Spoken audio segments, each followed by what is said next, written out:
Hello, this is Begin the Slaughter, and I'm Murder Who. I did finally decide on the algorithm to use for the mines. It fulfills my intentions of a simple enough mine structure while lining up everything so I don't have to do interstitial pieces and still offering a brief change in game style. So, to line up the entrances on the 3D grid, I start by only checking the points on the tile that would happen to be exactly at the center of each grid piece to begin with. And I use some raycasting to check those locations for nearby cliffs in the 4 cardinal directions. And I take note of their coordinates and heights. I then have 4 arrays of coordinates, one from each region in which I'm placing down the mines, and I search them for the 4 matches with the lowest height variance. This is done quickly by only considering the lowest 4 heights and discarding the location with the lowest height from any of the 4 arrays at each step. In this way, if I have n locations across the 4 arrays, I am performing n comparisons, rather than n to the 4 as some naive algorithm might do. There's probably a faster way, but I think the ray tracing to find the cliffs will be the part of the algorithm that takes any amount of time, so it's not worth optimizing. Now that I have 4 locations and the average height between them, I modify the terrain to punch a hole in it and bring the height to an identical level for all of them. Then I place down the entrance and enough down tunnels and U-turns to bring all of them down to a negative Y level, which is guaranteed to be below the terrain. The next step is to place the tunnels that connect different regions, the chambers, and the up-down tunnels between each layer.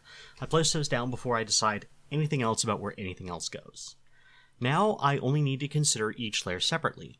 If each layer is fully connected, if from anywhere on the layer I can get to anywhere else on the layer, then the maze is always solvable, and it's much easier to traverse than one where I might have to go up and then down and then up and then down to finally go down and then in somewhere. So I mark the cubes that are occupied, and I mark the cubes in front of tunnels and chambers as being build something here. Then I just draw straight lines between different features on each layer until a layer is fully connected.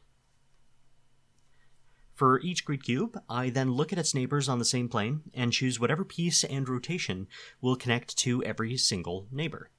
There are a large number of structures this cannot build, for example parallel corridors without a space between, but one of my requirements was that the mines are not too complicated, so that is kind of why I'm going with this idea. Of course, this is a very simple solution, so you might be wondering why it took me 3 days to come up with it, and the answer is mainly that I saw a lot of complicated ways to do it. The main part of the decision process wasn't determining how I would do it, in terms of like the technical details and all that, which is easy for me. The problem was in looking at all of my options and thinking, wait, what are the design decisions I'm making here? What kind of play will this produce? And usually in game dev, you want to go for one of the simpler options, and which also ends up producing some of the simpler gameplay, because people don't really like doing very, very complex logical puzzles in the middle of their video games, unless that's what the video game is about. And this is an action game. It's not going to be a maze game, you know? So today I am rather busy with other elements of my life, so I won't be able to make a devlog for this evening. Alright, thank you for watching.